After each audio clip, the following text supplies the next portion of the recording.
আসসালামু আলাইকুম বন্ধুরা, সবাই কেমন আছেন?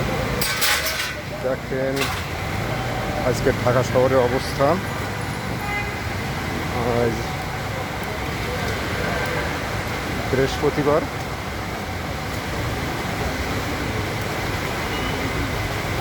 অক্টোবরে বোধহয় 3 অথবা 4 তারিখ হবে।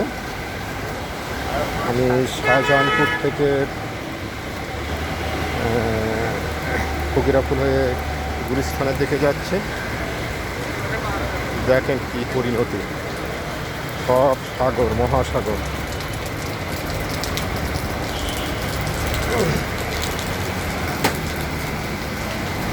গাড়িগুলো দেখলে মনে হচ্ছে নদীতে চলতেছে, সাগরে চলতেছে।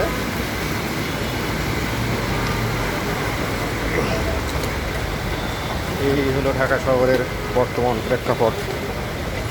সামান্য বৃষ্টি হয়েছে, তাতেই এই পরিণতি।